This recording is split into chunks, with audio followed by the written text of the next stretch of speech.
में आप सबका स्वागत है।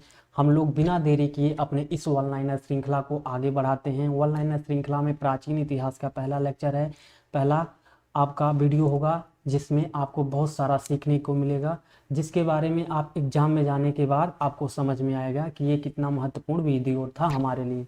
तो हम लोग बिना देरी किए अपने इस वीडियो को आगे बढ़ाते हैं। तो सबसे पहला क्वेश्चन इसमें है कि भारत सबसे पहले इतिहास को 3 भागों में बांटने का श्रेय किस इतिहासकार को जाता है? तो क्रिस्टोफ सेलियरस को। किसको? क्रिस्टोफ सेलियरस को। मैं बार बार नाम को इसलिए दोहराता हूँ ताकि आपको लंबे समय तक ये बातें याद रहे। तो हम लोग देखते हैं जैसे बार बार पढ़ते समय याद करते हैं तो आपको लंबे समय तक याद रहता है। इसलिए हम लोग अपने इस प्रश्नोत्तर श्रृंखला में देखेंगे और बार बार नामों को दोहराएंगे पढ़ते समय, लिखते समय, तो आपको जल्दी याद हो जाएगा।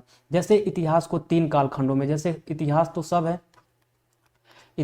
सब है लेकिन एक प्राचीन एंशिएंट हिस्ट्री मतलब प्राचीन काल, मेडाइवल और मॉडर्न, तो 3 कालों में है। लेकिन 3 कालों में बांटने का श्रेय किसे गया?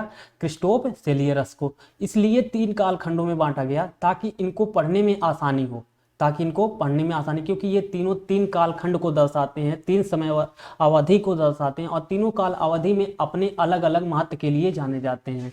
तीनों अपने अलग अलग महत्व के लिए जाने जाते हैं। इसलिए हम लोग इन्हें 3 कालखंडों में देखते हैं ताकि हमें पढ़ने में सहूलियत हो, क्योंकि तीनों के सामाजिक, आर्थिक, राजनीतिक, भौगोलिक स्थितियां कुछ अलग अलग थी। इसलिए हम लोग इन्हें 3 अलग अलग कालखंडों में देखते हैं। समझ में आया? और दूसरी क्वेश्चन की तरफ हम अगर बढ़ें तो दूसरा क्वेश्चन है, भारत का प्राचीनतम धर्म ग्रंथ कौन है? तो भारत का प्राचीनतम धर्म ग्रंथ वेद हैं।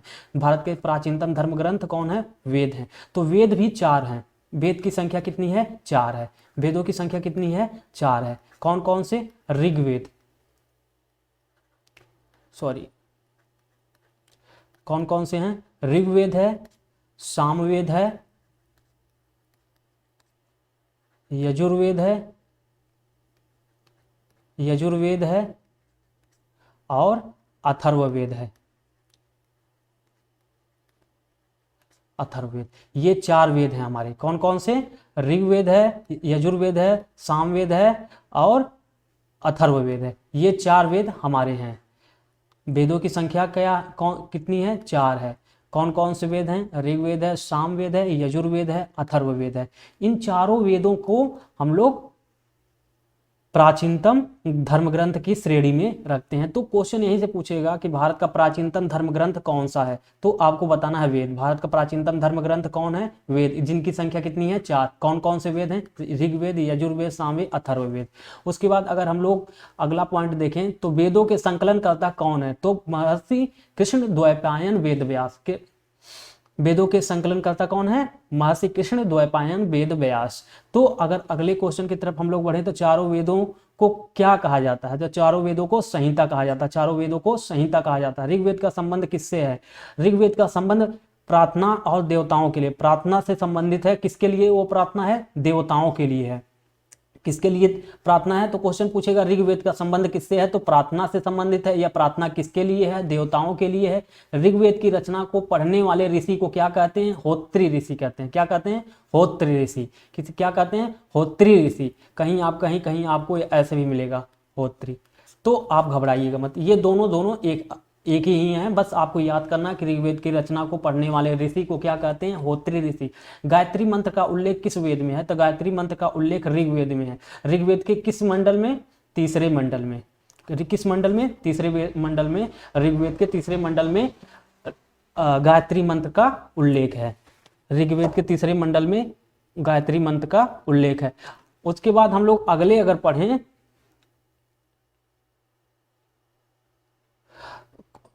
सोम देवता का उल्लेख किस मंडल में है? तो 9वें मंडल में है। ऋग्वेद के कौन से मंडल में? 9वें मंडल में। यह सोम देवता जो हैं उनका उल्लेख किस में है? उनका उल्लेख ऋग्वेद के 9वें मंडल में है। 9वें मंडल में, ऋग्वेद के 9वें मंडल में। तो आपको याद करना, चतुर्वर्ण व्यवस्था की संकल्पना कहाँ मिलती है? तो ऋग्वेद मिलती है। चतुर्वर्ण व्यवस्था का मतलब ब्राह्मण, क्षत्रिय, वैश्य, वैश्य, शूद्र, ये 4 वर्ण हैं। इनकी जानकारी सर्वप्रथम कहां से हमें मिलती है? तो इनकी जानकारी हमें ऋग्वेद मिलती है। ऋग्वेद के कौन से मंडल से? 10वें मंडल से। 10वें मंडल से, 10वें मंडल से। और किस सूक्त से? तो क्वेश्चन पूछता है, जैसे 10वां मंडल है, इसमें कई सारे हेडिंग हैं, तो कई सारे हेडिंग है मान लो, तो उसी में एक हेडिंग कौन सा है? पुरुष सूक्त, पुरुष सूक्त। तो आपसे क्वेश्चन पूछा जाएगा ऋग्वेद में कौन से मंडल में चतुर्वर्ण व्यवस्था का जानकारी मिलती है? तो 10वें मंडल में चतुर्वर्ण व्यवस्था के बारे में हमें जानकारी मिलती है। कौन सा सूक्त है? पुरुष सूक्त में हमें उसके बारे में जानकारी मिलती है। तो आपको इतना चीज जानकारी होनी चाहिए। वर्तमान में कौन सा कैलेंडर प्रचलित है? हम लोग जो कैलेंडर प्रयोग करते हैं उसका क्या नाम है? Gregorian calendar. क्या है? Gregorian calendar. ग्रेगोरियन कैलेंडर वर्तमान में हम लोग प्रयोग कर रहे हैं। प्राचीन भारत का पहला सुव्यवस्थित इतिहास किसने लिखा था? प्राचीन भारत का पहला सुव्यवस्थित इतिहास किसने लिखा था? Vincent Arthur Smith. कौन लिखा था? आर्थर स्मिथ ने। आर्थर स्मिथ ने। उसका नाम क्या था? उस पुस्तक का नाम क्या था? अर्ली हिस्ट्री ऑफ इंडिया लिखा था। किसने? विसेंट आर्थर स्मिथ ने। विसेंट आर्थर स्मिथ ने अर्ली हिस्ट्री ऑफ इंडिया लिखा, जो प्राचीन भारत का पहला और सुव्यवस्थित इतिहास था। क्या था? प्राचीन भारत का सुव्यवस्थित इतिहास था। तो हमें इसके बारे में जानकारी होना चाहिए, क्योंकि ये क्वेश्चन पूछा जा सकता है, क्योंकि प्राचीन भारत का पहला सुव्यवस्थित इतिहास था, तो हमें इसके बारे में जानकारी होना चाहिए। वो कौन लिखा? विसेंट आर्थर स्मिथ ने लिखा। उस पुस्तक का नाम क्या था? अर्ली हिस्ट्री ऑफ इंडिया है। Early history of India. Yajurveda का संबंध किससे है? तो यजुर्वेद का संबंध है यज्ञ और बलि से संबंधित है। यज्ञ और बलि से संबंधित जो मंत्रों का उच्चारण है वो किसमें है? यजुर्वेद में है। उसके बाद यजुर्वेद का पाठ करने वाले को क्या कहते हैं? अथर्व कहते हैं। क्या कहते हैं? अथर्व कहते हैं।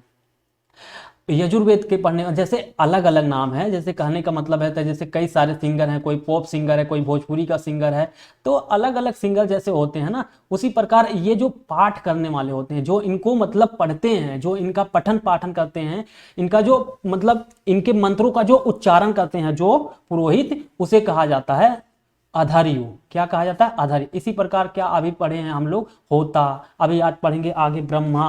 तो ये सारे क्या थे?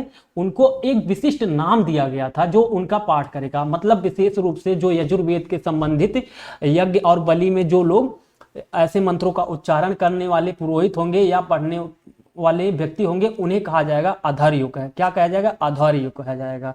ऋग्वेद को और किस नाम से जाना जाता है? यजुर्वेद को और किस नाम से जाना जाता है? वाज स्नेही संहिता के नाम से जाना जाता है। क्या नाम जानता है?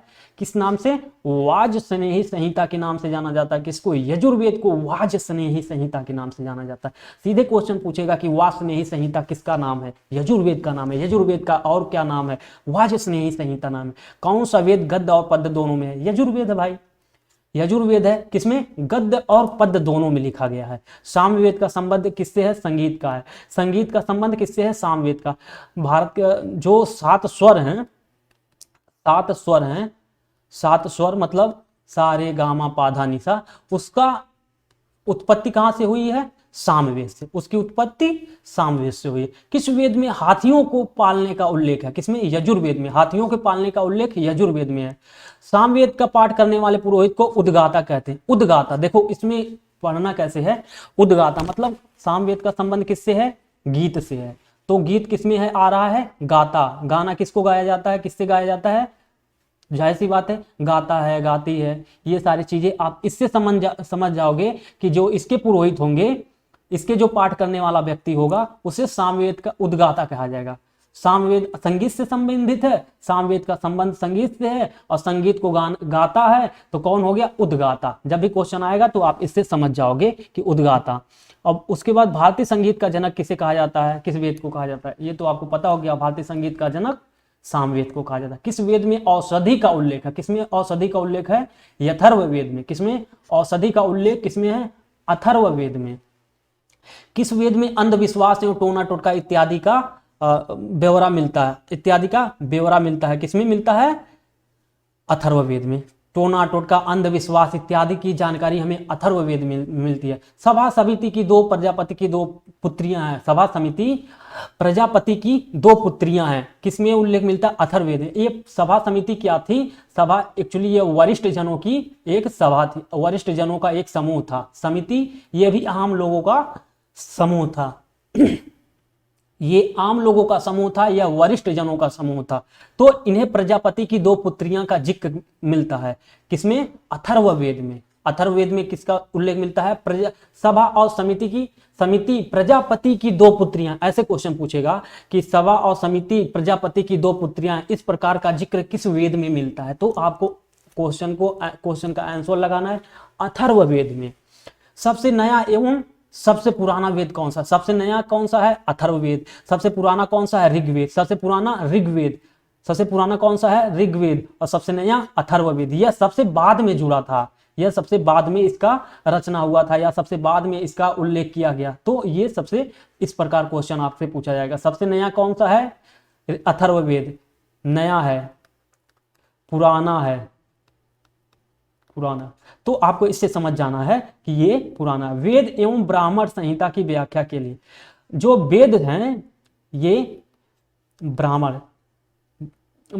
ग्रंथ जो है ना, ब्राह्मण वैदिक संहिता की व्याख्या के लिए जो ब्राह्मण ग्रंथों की रचना की गई, जैसे वेद हैं, वेद के बाद ब्राह्मण आते हैं, ब्राह्मण। तो ये ब्राह्मण ग्रंथ जो है ना, इनका आखिर ये इनकी रचना क्यों किया गया? तो जो वेद हैं इनका व्याख्या करने के लिए, वेदों की व्याख्या करने के लिए ब्राह्मण ग्रंथों का रचना किया गया, ब्राह्मण ग्रंथों का रचना किया गया। तो आपसे पूछेगा कि ऋग्वेद का ब्राह्मण ग्रंथ कौन सा है? ऋग्वेद का ब्राह्मण ग्रंथ कौन सा है? तो आपको ऐतरेय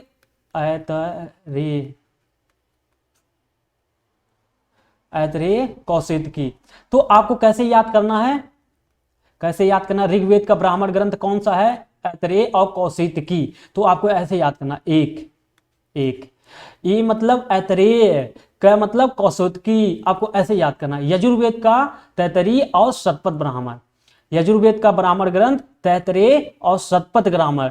तो आपको सत्य याद करना है, सत से शतपथ, त से तैतरीय, स से शतपथ, त से तैतरीय। आपको ऐसे याद करना। सामवेद का पंच, इसमें एक ही है तो इसमें कोई ट्रिक नहीं काम करेगा आपके लिए। तो सामवेद में पंचविश, तो आपको पंचविश या तांडवी इसे कहते हैं, इसे तांडवी कहते हैं। तो आपको ये याद होना चाहिए, सामवेद के जो ब्राह्मण ग्रंथ है वह पंचविश है और तांडवी है, तथा पंचविश या तांड दोनों में से कोई क्वेश्चन पूछ सकता है कि सामवेद के ब्राह्मण ग्रंथ को क्या कहते हैं। तो आपको ये ट्रिक करना है, पंचविश और तांड। अथर्ववेद के ब्राह्मण ग्रंथ का क्या नाम है? गोपथ। अथर्ववेद के ब्राह्मण ग्रंथ का नाम गोपथ है। तो आपको सीधे सीधे ऐसे याद करना है और कुछ भी इसमें छोड़ने की गुंजाइश नहीं है।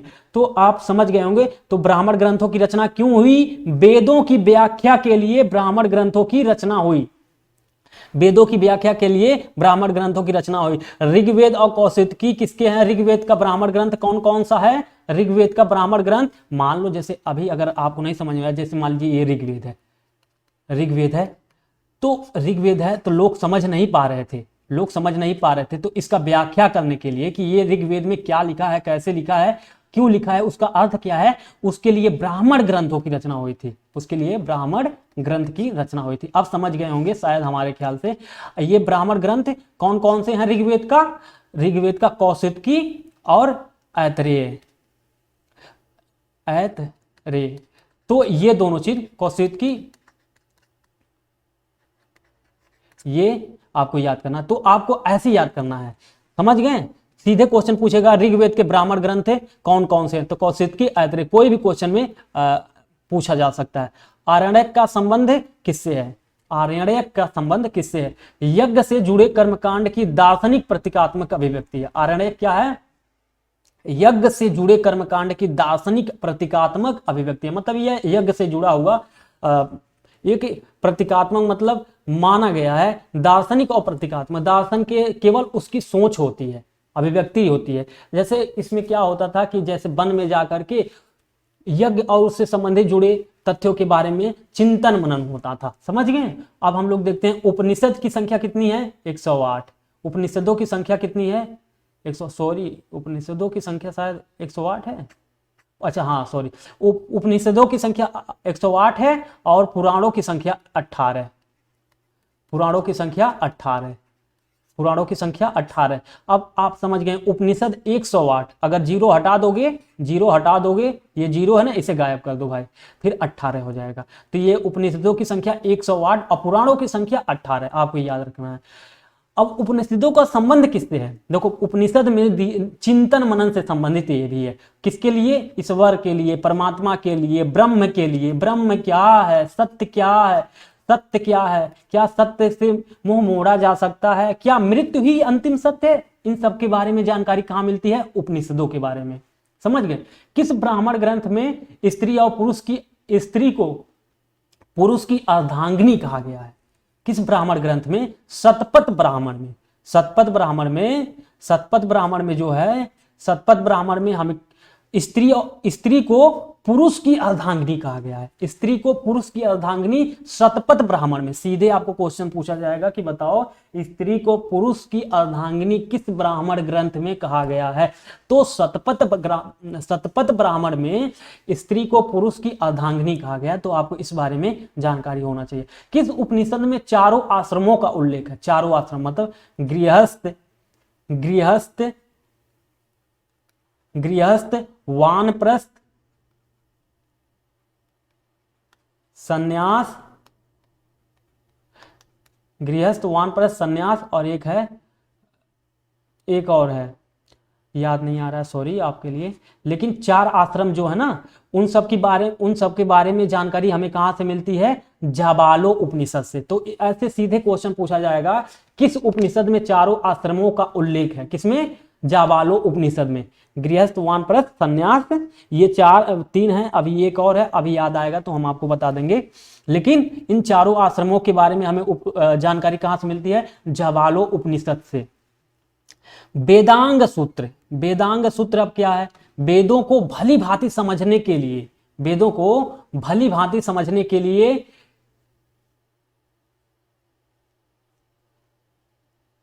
सॉरी ये गलती से बाय मिस्टेक हो गया। वेदों को भली भांति समझने के लिए वेदांगों की रचना हुई। किसकी? वेदांगों की। वेदों को भली भांति समझने के लिए, जैसे ब्राह्मण का आपने देखा कि ब्राह्मण ग्रंथों की रचना व्याख्या के लिए हुआ था, उसी प्रकार वेदांग की रचना, ऋग्वेद जैसे यजुर्वेद, सामवेद, ये सारे हैं ना, उन सबको भली भांति समझने के लिए वेदांगों की रचना हुई। वेदांगों की कितने वेदांग हैं? 6 वेदांग है। कितने वेदांगों की संख्या कितनी है? 6। कौन कौन से हैं? शिक्षा, शिक्षा, शिक्षा का क्या अर्थ था उस समय? शुद्ध उच्चारण के लिए शिक्षा वेदांग की रचना की गई। शिक्षा, कल्प, कल्प कर्मकांड विधि से संबंधित था। कल्प किससे संबंधित था? कर्मकांड विधि से। निरुक्त, शब्दों की व्युत्पत्ति, मतलब कोई शब्द है, उस शब्द से शब्दों को मिला करके एक नया शब्द उत्पन्न कर देना, उसे क्या कहा गया? निरुक्त कहा गया। व्याकरण, आपको सही पता, सही भाषा का ज्ञान होना चाहिए। छंद, छंद मतलब, छंद का मतलब एक तरह से सौंदर्यकरण के लिए मतलब छंद का उपयोग किया गया। ज्योतिष आपको पता ही है, खगोलविद से संबंधित। तो इन सारे चीजों के बारे में हमें जानकारी होना चाहिए। क्या? 6 वेदांग थे। कौन कौन थे? 6 थे। शिक्षा, कल्प, निरुक्त, व्याकरण, छंद, ज्योतिष। तो आपको इन चीजों के बारे में जानकारी हो। वेदांगों की रचना किसके लिए हुई? वेदों की भली भांति समझने, वेदों को भली भांति समझने के लिए वेदांगों की रचना की गई।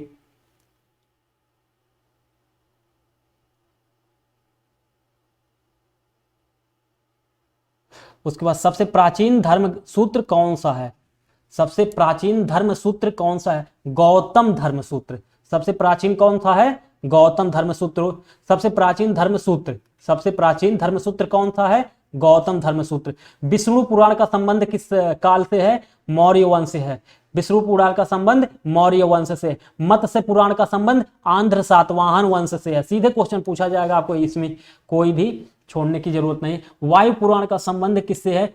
तो गुप्त वंश से है। वायु पुराण का संबंध गुप्त वंश से है। सबसे प्राचीन पुराण कौन सा है? मत्स्य पुराण है। सबसे प्राचीन पुराण मत्स्य पुराण, जो आंध्र सातवाहन काल के में ब्यौरा देता है, आंध्र सातवाहन काल से संबंध रखता है। जातक कथा का संबंध किससे है? तो बुद्ध के पूर्वजन से। बुद्ध के पूर्व जन्म से संबंधित जानकारी हमें कहां से मिलती है? जातक कथाओं से। जातक कथाओं से, जातक कथाओं से हमें बुद्ध के पूर्व जन्मों के बारे में हमें जानकारी मिलती है। जैन साहित्य को क्या कहते हैं? आगम कहते हैं। जैन साहित्य को क्या कहते हैं? आगम। सीधे क्वेश्चन पूछेगा कि बताओ जैन साहित्य को क्या कहा जाता है, तो जैन साहित्य को आगम कहा जाता है। क्या कहा जाता है? आगम कहा जाता है। संस्कृत साहित्य के ऐतिहासिक घटनाओं को क्रमबद्ध लिखने का प्रथम प्रयास। संस्कृत साहित्य में ऐतिहासिक घटनाओं को क्रमबद्ध लिखने का प्रथम प्रयास किसने किया? कलहण ने। कौन सी पुस्तक में? राज तरंगड़ी में। किसमें? राज तरंगड़ी में। किसमें? राज तरंगड़ी में। संस्कृत साहित्य में ऐतिहासिक घटनाओं को क्रमबद्ध लिखने का प्रथम प्रयास किसने किया? राज तरंगड़ी ने। तरंगड़ी में किसके द्वारा? कलहण के द्वारा। तो आपको यह चीज याद होना चाहिए। अरबों के सिंध विजय की जानकारी हमें कहां से मिलती है? चचनामा से। कहां से? चचनामा। उसके लेखक कौन थे? उसके लेखक कौन है? अली अहमद। अली अहमद के चचनामा से। सॉरी, गलती हो गया लगता है। अरबों की सिंध विजय की जानकारी हमें कहां से मिलती है? तो हमें चचनामा से मिलती है, अली अहमद के चचनामा से। उसके बाद अगर हम लोग देखते हैं कि व्याकरण की प्रथम पुस्तक कौन थी? अष्टाध्यायी। कौन थी है? अष्टाध्यायी। कौन सी पुस्तक है? अष्टाध्यायी। उस पुस्तक का नाम कौन सा है? व्याकरण की प्रथम पुस्तक। व्याकरण की प्रथम पुस्तक अष्टाध्यायी। ईरानी लेखक का नाम बताइए। उस ईरानी लेखक का नाम बताइए। उस ईरानी लेखक का नाम बताइए जो पेशे से राजवैद्य था। क्या नाम था उसका? टेसियस। क्या नाम था? टेसियस। ईरानी लेखक था और वह पेशे से क्या था? राजवैद्य था। कहां का? ईरान का। उसका नाम क्या था? टेसियस। हिस्टोरिका के लेखक कौन थे? हेरोडोटस। इन्हें इतिहास का पिता भी कहा जाता है। इतिहास के लेखन के इंडिका के लेखक कौन थे? इंडिका के लेखक मेगास्थनीज थे। इंडिका के लेखक मेगास्थनीज थे। डाइमेकस सीरिया नरे अंटियोकस का राजदूत था। और कहां आया था? क्वेश्चन ऐसे पूछेगा कि डाइमेकस पूछेगा ऐसे,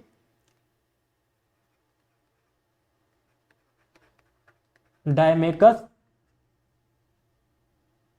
किसका राजदूत था? तो सीरिया के नरेश अंटियोकस। किसके दरबार में आया था? बिंदुसार के।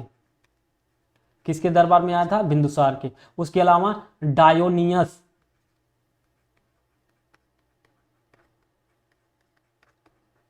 डायोनीसियस, यह कहां था? फिलाडेल्फस का। टामली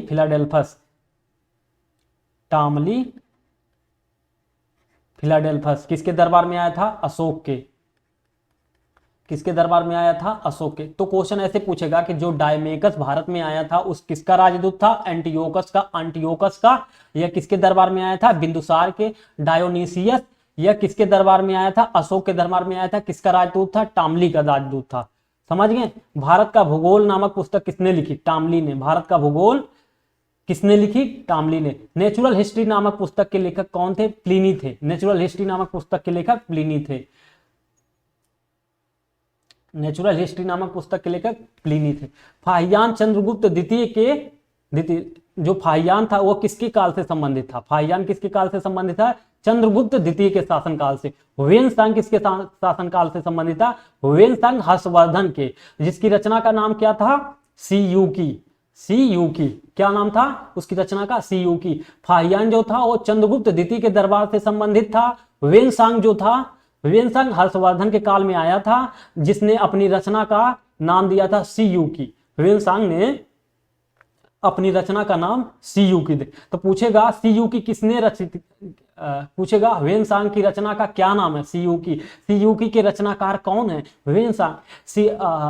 हुएनसांग किस शासक के शासनकाल में आया था? हर्षवर्धन के शासनकाल में आया था। फाहियान किसके शासनकाल में आया था? चंद्रगुप्त द्वितीय के शासनकाल में आया था। अलबरूनी महमूद गजनवी के साथ भारत आया था। अलबरूनी किसके शासनकाल में आया था? किसके साथ आया था? महमूद गजनवी के शासनकाल में भारत आया था। किसके शासनकाल में? महमूद गजनवी के साथ भारत आया था। किताबुल हिंद के लेखक कौन थे? किताबुल हिंद के लेखक या तहकीक हिंद के लेखक? किताबुल हिंद या तहकीक हिंद के रचना कौन किया था? अलबरूनी ने किया था। कौन किया था? अलबरूनी। रहला किसकी रचना है? इब्न बतूता का। इब्न बतूता का। इब्न बतूता का रचना का नाम क्या है? रेहला। इब्न बतूता किसके शासनकाल में आया था? तो मोहम्मद बिन तुगलक के शासनकाल में। तारानाथ का संबंध किससे है? तिब्बती लेखक थे ये। तारानाथ पूछेगा कि तिब्बती लेखक का नाम बताइए, तो तारानाथ तिब्बत के लेखक थे, तिब्बती लेखक थे। तारानाथ की रचना का क्या नाम है? कंगयूर तंगयूर। क्या नाम है? कंगयूर तंगयूर। तारानाथ की रचना का नाम कंगयूर तंगयूर है। भारतीय पुरातत्व शास्त्र का पितामह किसे कहा जाता है? सर अलेक्जेंडर कनिंघम को। भारतीय पुरातत्व शास्त्र का पितामह किसे कहा जाता है या जन्मदाता किसे कहा जाता है? भारतीय पुरातत्व शास्त्र का पितामह या जन्मदाता किसे कहा जाता है? अलेक्जेंडर कनिंघम को। अलेक्जेंडर कनिंघम को। बोगाजकोई अभिलेख कहां पर स्थित है? एशिया माइनर में। कहां पर? Asia minor. यह कहां स्थित है? ईरान में। बोगाजकोई अभिलेख कहां स्थित है? एशिया माइनर में। कहां पर है? ईरान में। बोगाजकोई अभिलेख में किन भारतीय देवताओं का जिक्र है? किसका किसका जिक्र है? ये जो बोगाजकोई अभिलेख है ये ईरान में है, जिनमें कुछ भारतीय देवताओं का जिक्र है। किसका किसका जिक्र है? मित्र नामक देवता का, वरुण नामक देवता का, इंद्र नामक देवता का और नासत्य नामक देवता का। किसका किसका? नासत्य। नासत्य। ये 4 देवता हैं। तो पूछेगा कि बोगाजकोई नामक अभिलेख कहां पर स्थित है, तो आपको क्वेश्चन का आंसर बताना है ईरान या एशिया माइनर में। बोगाज या एशिया माइनर में किन किन देवताओं का जिक्र है? किन किन भारतीय देवताओं का जिक्र था? मित्र, वरुण, इंद्र, नासत्य। ये 4 देवता हैं, आपको याद होना। बेसनगर। बेसनगर गरुड़ स्तंभ। बेसनगर गरुड़ स्तंभ लगवाने का श्रेय किसको जाता है? हेलियोडोरस को। हेलियोडोरस। बेसनगर जो गरुड़ स्तंभ है यह किसने लगवाया था? हेलियोडोरस ने। सर्वप्रथम भारतवर्ष का जिक्र किस अभिलेख में मिलता? हाथी गुफा अभिलेख में। खारवेल का ये हाथी गुफा अभिलेख किससे संबंधित है? खारवेल से। खारवेल एक शासक था जिसने अपने अभिलेख खुदवाए थे, जिसका नाम था हाथी गुफा अभिलेख। इसी हाथी गुफा अभिलेख में सर्वप्रथम भारतवर्ष का जिक्र है। भारतवर्ष का प्रथम अभिलेख जिक्र, भारतवर्ष का प्रथम जिक्र किस अभिलेख में मिलता है? तो आपको सीधे क्वेश्चन लगाना हाथी गुफा अभिलेख में। और हाथी गुफा अभिलेख का संबंध किस शासक से है? तो खारवेल से संबंधित है। सर्वप्रथम दुर्भिक्ष अथवा सूखे की जानकारी किस अभिलेख से मिलती है? तो सोहगौरा अभिलेख। किसमें? सोहगौरा अभिलेख में। सोहगौरा अभिलेख से हमें दुर्भिक्ष की जानकारी मिलती है। तो आपको ये चीज याद होना। सती प्रथा का प्रथम लिखित साक्ष्य कहां मिलता है? तो भानुगुप्त का एरण अभिलेख। भानुगुप्त का एरण अभिलेख में। भानुगुप्त का एरण अभिलेख एक अभिलेख है जिसमें भानुगुप्त का एरण अभिलेख में सती प्रथा के बारे में हमें प्रथम जानकारी मिलती है। उसके बाद अगर हम लोग देखते हैं रेशम बुनकरों की श्रेणियों, मतलब रेशम बुनकरों की एक समूह की जानकारी हमें कहां से मिलती है? मंदसौर अभिलेख से। मंदसौर अभिलेख से हमें किसके बारे में जानकारी मिलती है? रेशम बुनकरों की श्रेणियों के बारे में हमें मंदसौर अभिलेख से हमें जानकारी मिलती है। गड्ढे वाला घर, या मतलब जैसे ये जमीन है, ऐसे जमीन में ये मान लीजिए भूमि है, इस भूमि में गड्ढा खोदकर रहने वाले के बारे में हमें सबसे पहले जानकारी कहां से मिलती है? तो बुर्जहोम। कहां पर है? जम्मू कश्मीर से। तो हमें कहां से मिलती है जानकारी? जम्मू कश्मीर से। मनुष्य के साथ कुत्ता दफनाने की जानकारी कहां से मिलती है? तो बुर्जहोम से ही। बुर्जहोम से ही हमें गलतावास, ये गलत नहीं, गलतावास है। गलतावास की या गड्ढे वाला घर की जानकारी हमें बुर्जहोम से मिलती है। मनुष्य के साथ कुत्ता दफनाने की जानकारी कहां से मिलती है? बुर्जहोम से। आहत सिक्कों को और क्या नाम दिया जाता है? कसारपण। इसे ऐसे भी लिखा जा सकता है, कसारपण।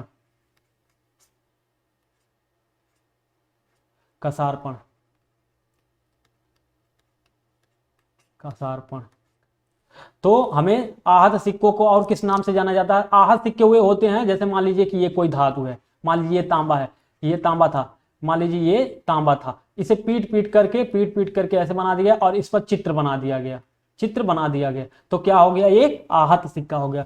पीट कर कूट के एकदम उसे पतला सा सिक्का बना दिया गया और जिसे आहा सिक्का कहा गया। सर्वप्रथम सिक्कों पर लेख लिखने का कार्य किसने किया? यवन शासकों ने। किसने? यवन शासकों ने। सीधे क्वेश्चन पूछता है कि सिक्कों पर लेख लिखने का कार्य किसने किया? यवन शासकों ने।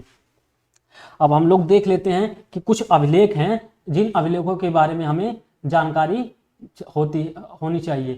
सीधे पूछता कि हाथी गुफा अभिलेख का संबंध किस शासक से है? तो कलिंग राजा खारवेल से। खारवेल एक राजा था जिसने अपना एक अभिलेख लिखवाया जिसे क्या कहा गया? हाथी गुफा अभिलेख कहा गया। जूनागढ़ का संबंध किससे? रुद्रदामन का जूनागढ़ अभिलेख।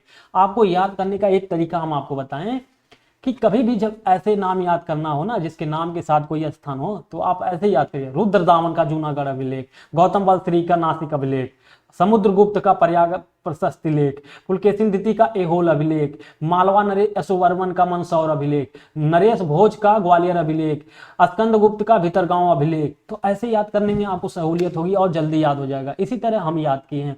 तो खारवेल का हाथी गुफा अभिलेख। और जूनागढ़ का संबंध किस शासक से है?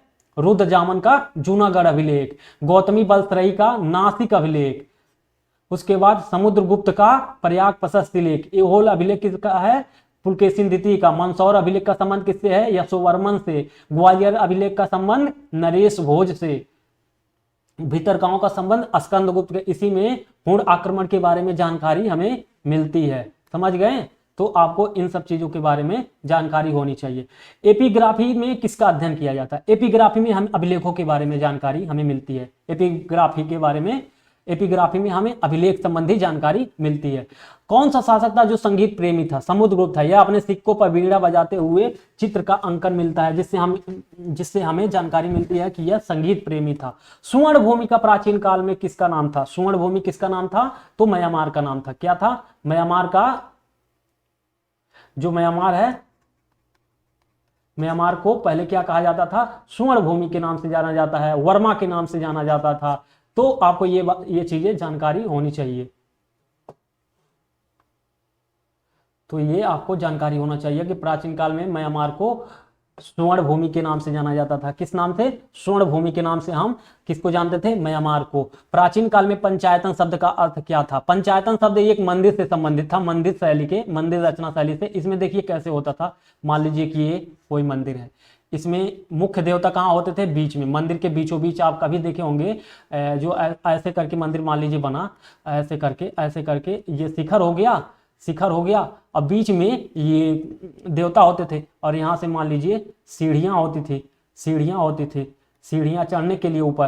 तो क्या होता था? ये तो देवता हो, ये मुख्य देवता हो गए, तो ये मंदिर था। लेकिन पंचायतन मंदिर का मतलब ये था कि इस कोने पर, इस कोने पर, इस कोने पर, इस कोने पर 4 और देवता बना दिए गए और इस प्रकार जो संरचना ये मंदिर वाली, इस तरह के जो मंदिर बने इन्हें पंचायतन मंदिर कहा गया।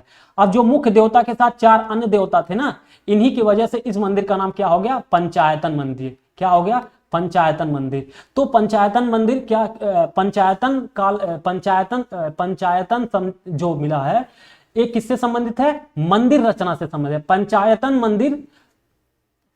मंदिर जो है ना, ये कौन कौन से हैं उसके बारे में हम लोग देखते हैं। तो पंचायतन मंदिर में कंदरिया महादेव खजुराहो में स्थित है। खजुराहो का कंदरिया महादेव। भुवनेश्वर में ब्रह्मेश्वर मंदिर।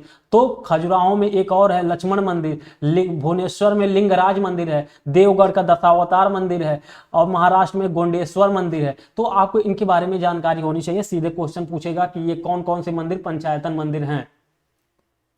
उसके बाद अगर हम लोग देखते हैं प्रागैतिहासिक काल। प्रागैतिहासिक काल ऐसा काल होता है ना लिखित होती है। देखिए आदि ऐतिहासिक काल ये होता है, देखिए इसमें कोई लिखित साक्ष्य नहीं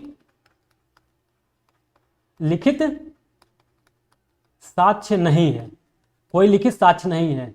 इसमें कोई लिखित साक्ष्य नहीं है। केवल पत्थर, पहाड़, पत्थर के औजारों से और जो मिले वहां से सामान मिले हैं उसके आधार पर हम लोग उनके इसके बारे में प्रागैतिहासिक काल के बारे में जानकारी हम लोग प्राप्त करते हैं। जैसे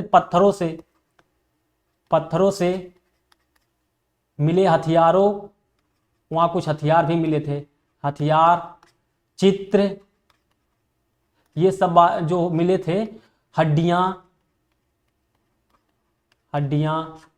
इत्यादि से जो हमें जानकारी मिलती है, उसी के आधार पर प्रागैतिहासिक काल के बारे में हम लोग जानकारी प्राप्त करते हैं। आदि ऐतिहासिक काल उस काल को कहते हैं जहां लिखित साक्ष्य तो है, लिखित तो है, पढ़ा नहीं गया, पढ़ा नहीं गया। यहां ना कोई लिखित साक्ष्य ही नहीं है, यहां कोई लिखित साक्ष्य ही नहीं है, यहां लिखित तो है, उनको लिखने पढ़ने का नॉलेज तो था, लेकिन उसे हम लोग नहीं पढ़ पाए। जैसे Indus valley civilisation, Indus valley civilisation में जो लिपि हमें मिली तो है, लेकिन हम उसे आज तक पढ़ नहीं पाए।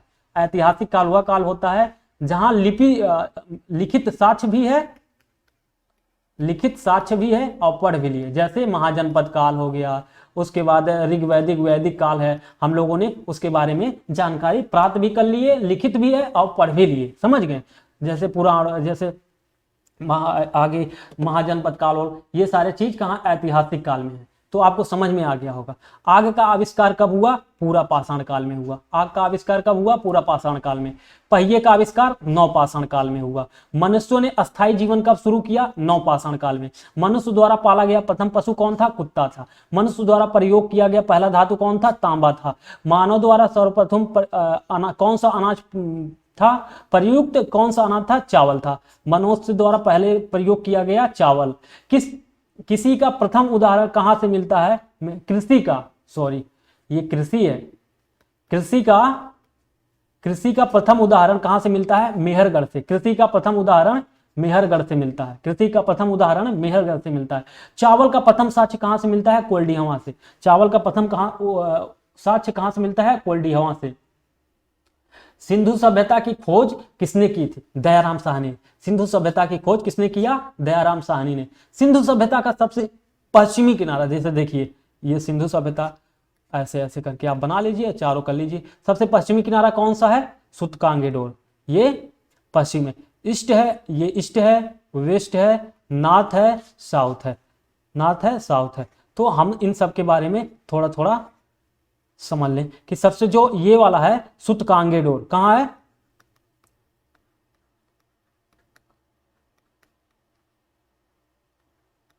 सूतकांगेडोर। उसके बाद ये सबसे पश्चिम में अगर पूछा जाए, मान लीजिए कि ये इंडस वैली सिविलाइजेशन है, सिविलाइजेशन, तो सबसे पश्चिम में कौन भाग है? सबसे पश्चिम में जो स्थान मिला है वह सूतकांगेडोर है। उसके बाद यह किस नदी के तट पे है? तो ये दास्त नदी के, दास्क, किस नदी के तट पे? दास्क नदी के तट पे। सबसे पश्चिमी स्थल कौन सा है? सूतकांगेडोर है। वह किस नदी के तट पे स्थित है? दास्क नदी के तट पे स्थित है। उसके बाद सिंधु सभ्यता का सबसे पूर्वी स्थल कौन सा? आलमगीरपुर। यह कहां स्थित है? आलमगीरपुर, आलमगीरपुर। यह किस नदी के तट पे स्थित है? हिंडन नदी के। किस राज्य में? यूपी में। किस राज्य में? यूपी में। यह हिंडन यमुना की सहायक नदी है, यमुना की सहायक नदी है, समझ गए। आलमगीरपुर किस नदी के तट पे? हिंडन नदी के तट पे। सिंधु सभ्यता का सबसे उत्तरी स्थल मांडा। मांडा कहां है? मांडा जम्मू कश्मीर में। कहां? जम्मू कश्मीर। किस नदी के तट पे? चेनाब नदी के। किस नदी के तट पे? चेनाब नदी के। सिंधु सभ्यता का दक्षिणतम स्थल कौन सा है? सिंधु सभ्यता का दक्षिणतम स्थल कौन सा है? ये दैमाबाद है। कौन सा है? दैमाबाद, दैमाबाद। किस नदी के तट पे? गोदावरी नदी के तट पे। किस नदी के तट पे? गोदावरी। तो आपको ये क्वेश्चन याद होना चाहिए, हर एग्जाम में कहीं ना कहीं ये पूछ ही लेता है, तो आपको ये याद होना चाहिए। सिंधु सभ्यता का वह स्थल, सिंधु सभ्यता का वह एकमात्र स्थल कौन सा है जिसे यूनेस्को साइट में शामिल किया गया? तो सिंधु सभ्यता का एकमात्र स्थल कौन सा है? धौलावीरा। धौलावीरा को शामिल किया गया किसमें? यूनेस्को के मैप प्रोग्राम में, यूनेस्को के साइट में शामिल किया गया किसे? धौलावीरा को। धौलावीरा किस राज्य में स्थित है? गुजरात में स्थित है, समझ गए। सिंधु सभ्यता का सबसे बड़ा स्थल कौन सा है? मोहनजोदड़ो। सिंधु सभ्यता का सबसे बड़ा स्थल मोहनजोदड़ो। सिंधु सभ्यता का सबसे बड़ा स्थल तो है, लेकिन सबसे बड़ा स्थल कौन सा है? मोहनजोदड़ो। लेकिन मोहनजोदड़ो भारत में नहीं है भाई, पाकिस्तान में है। लेकिन अगर पूछा जाए कि सिंधु सभ्यता का सबसे बड़ा स्थल जो भारत में स्थित है, तो राखीगढ़ी है। कौन सा है? राखीगढ़ी है। राखीगढ़ी भारत में स्थित सबसे बड़ा सिंधु सभ्यता का स्थल है। सिंधु सभ्यता के वे स्थल जो बंदरगाह थे कौन थे? लोथल और सुतकोटदा। ये दो स्थल ऐसे हैं जो बंदरगाह से संबंधित थे। बंदरगाह यहां पर लोथल और सुतकोटदा बंदरगाह स्थल थे। जुते हुए खेत का साक्ष्य कहाँ से मिला है? कालीबंगा से। जुते हुए खेत का, कालीबंगा का। बृहत स्नानागार कहाँ से मिला है? मोहनजोदड़ो से। बृहत स्नानागार मोहनजोदड़ो। मोहनजोदड़ो का मतलब क्या होता है? मृतकों का टीला होता है, मृतकों का टीला, मृतकों का टीला। मोहनजोदड़ो का अर्थ है मृतकों का टीला। अग्निकुंड का साक्ष्य कहां से मिला है? कालीबंगा एवं लोथल से। कालीबंगा और लोथल से हमें अग्निकुंड का साक्ष्य मिला है। इस प्रकार हम कह सकते हैं कि वहां अग्नि परंपरा, मतलब अग्नि को एक पवित्र चीज माना जाता था, या उन्हें एक विशेष स्थान था अग्नि का। पशुपति शिव जैसी मूर्ति कहां से मिली है? मोहनजोदड़ो से। पशुपति शिव मतलब पशुपति शिव, ये 3 मूड़ी वाले थे, एक मूड़ी इधर थी, एक मूड़ी इधर थी। ये 3 मुंडी वाले शिव कहां मिले हैं? मोहनजोदड़ो से। पशुपति शिव ये हैं, समझ गए। कांसे की नर्तकी कहां से मिली है? मोहनजोदड़ो की। हड़प्पा के मुहर सर्वाधिक किस पशु का अंकन है? एक श्रृंगी पशु का अंकन। जितने भी मुहर मिले हैं उन सभी मुहरों पर, मैक्सिमम मुहरों पर एक श्रृंगी पशु का चित्र बना हुआ है। तो क्वेश्चन पूछा जा सकता है कि एक श्रृंगी पशु का अंकन कहां के मुहरों पर मिला है? तो हड़प्पा सभ्यता के मुहरों पर मिला। हड़प्पा सभ्यता के मुहरों पर सबसे ज्यादा अंकन किस पशु का है? तो एक श्रृंगी पशु का है। मनके बनाने के कारखाने कहां से मिले हैं? लोथल और चन्हूदड़ो से। मनके बनाने के कारखाने लोथल और चन्हूदड़ो से मिले हैं। सिंधु सभ्यता की नगरीय सभ्यता का विन्यास किस पर आधारित था? ग्रिड सभ्यता, ग्रिड आधारित था। एक तरह से ऐसे मान लीजिए था, ऐसे। तो मकान जो थे इसमें, इसके बीच में थे, ये नालियां और सड़कें होती थी, ये नालियां और सड़कें होती थी, और ये सारी मुख्य सड़क से जाके मिल जाती थी। तो आप देख रहे होंगे कि ये चेस बोर्ड की तरह है। कभी कभी पूछता है कि ग्रिड या चेस बोर्ड, चेस बोर्ड। ये सब रास्ते हैं, ये सब रास्ते हैं, ये सब रास्ते हैं, ये सब रास्ते, ये सब रास्ते, ये बीच बीच में जो खाली स्थान है यहाँ पर मकान हुआ करते थे। तो इस प्रकार आप देख रहे होंगे कि एक प्रकार की ये ग्रिड संरचना या जालनुमा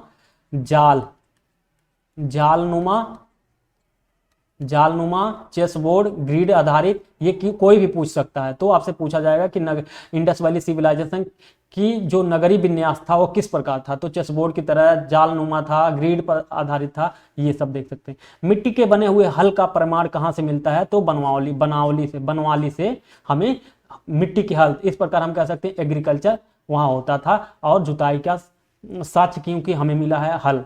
तो सिंधु सभ्यता में काल की इकाई, सिंधु सभ्यता में अनुपात मतलब जो माप तौल था,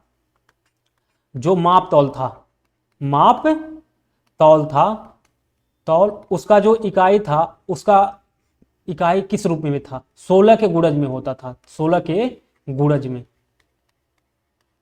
जो उसका माप तौल होता था वह 16 के गुणज में था। समझ रहे हैं?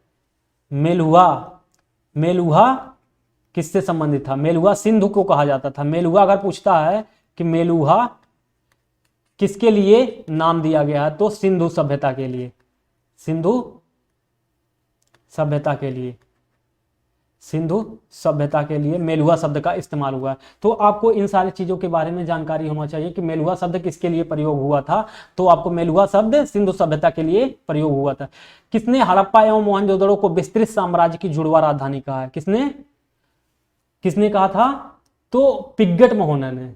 किसने? पिग्गट महोदय ने। किसने? पिग्गट महोदय ने।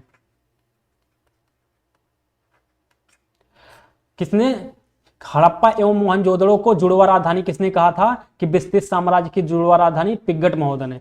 सिंधु सभ्यता के लोग उर्वरता की देवी मानते थे। सिंधु सभ्यता किसे उर्वरता की देवी मानते थे? तो धरती को लोग उर्वरता की देवी मानते थे। तो आपसे क्वेश्चन पूछा जा सकता है कि सिंधु सभ्यता के लोग उर्वरता की देवी किसे मानते थे? धरती को। धरती को क्या कहा जाता था सिंधु सभ्यता के लोगों द्वारा? उर्वरता की देवी।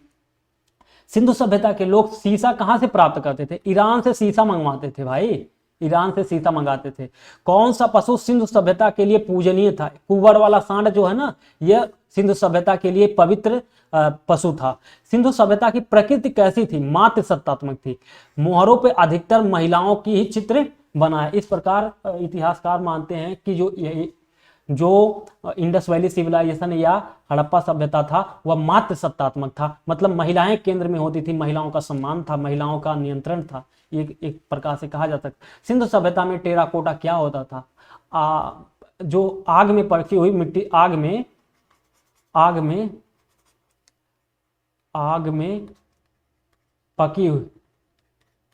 पकी मिट्टी को क्या कहा जाता था? टेराकोटा।